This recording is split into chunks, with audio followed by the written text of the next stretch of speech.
Hey guys, it's Sari with Shelf Genie, and it was nice meeting the both of you this morning. So I put together a quick YouTube video so you can get a better idea of how great Shelf Genie is going to look in your kitchen. So we will start with the back of your cabinet. This goes all the way through. So on the bottom, we'll go ahead and do a 2.5 inch height glide out on the bottom, and then a 2.5 inch on the top. And just as a reminder, all of our glide outs fully extend, so you have full clearance to pick everything up. And then we will kind of flip this around. And this is where you have your Tupperware. So we'll go ahead and do a 5 inch height glide out all the way around with one divider, and then another 5 inch with another divider. And these dividers, like I said, you can move to the left, to the right, or you can take them out. And then you stand up your lids against the wall. We're going to go ahead and leave this cabinet alone since this cabinet kind of goes through this back way. And then underneath the sink, we'll go ahead and do a 2.5 inch height glide out that will fully extend. This is your trash can that we decided to do, and you'll open it up and you'll have two plastic trash cans that come with it and will fully extend, and we will make this a soft close, and so it'll be an undermount rail. Then we will look at your spices over here, and we'll attach the bottom to the door, and you'll have a 7 inch. So you can do your olive oils, your vinegars, and it'll have two dividers. And those dividers you can move to the left or the right, and then you can pull this one out and this glide out, and you have two dividers in here, and you can lay your spices down like we talked about. And then we will walk over to the oven, the stovetop, and we'll do a 2.5 inch on the bottom and a 2.5 inch on the top. And we'll also cut that center post here, and as well as the Tupperware area, you have a center post. Then we'll look at the wall oven. You'll have 6 dividers, 7 sections, and they'll be 3 inches apart. And you can store your cookie sheets, cutting boards, platters, whatever you need in here. And we'll cut that center post as well.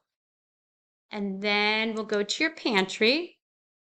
And on the bottom, we'll go ahead and do a 5 inch with 3 dividers. And those dividers, like you said, can move to the left, to the right, or you can bring it up to this 5 inch and this 5 inch as well. So we did a 2.5 inch for your canned goods, shorter items, 5 inch for snack items, another 5 inch for snack items, and then above it a 2.5 inch. So we'll just do 5 glide outs in here like you have on your shelves. And then above, this is called, this has a slope to it. So when you're standing here, and you can get your items this way instead of deep. So you can stand here and go across, and then over here, the same thing as well.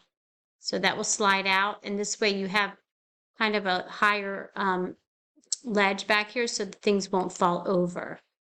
Then we'll go to your liquor cabinet, and on the bottom you have liquor, so we'll do a 5 inch, 5 inch, and then you have glasses, liquor here, and then glasses here.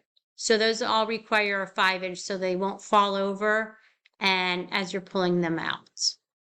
Then we'll go to your near your refrigerator. Now this is kind of a blind corner. Your refrigerator sticks out a little bit further. So we're going to go ahead and do a 5 inch, and we'll cut around that little corner here. And then a 2.5 inch, we'll cut around that corner. And when you're standing here, this will come over so you can get what you need back here. And then to the left of your refrigerator, we'll do a 2.5 inch and a 2.5 inch. And then you have your island that is left. And this is the back side. They both open both sides, but you have drawers on this side. This is like a fake cabinet.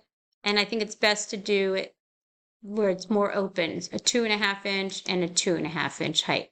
Okay, so that is your Shelf Genie project. I priced out the classic, which is the lifetime warranty, and I priced out the basic for you. And also I put in the email the painter's name, Martin, and his contact information. I left a message for my customer about the hinges, and she has not yet called me back. But as soon as I get that information, I will email it to you. Okay? So that's it. And it was nice chatting with you guys. And you guys have a great night. And we'll keep in touch. Okay? Take care.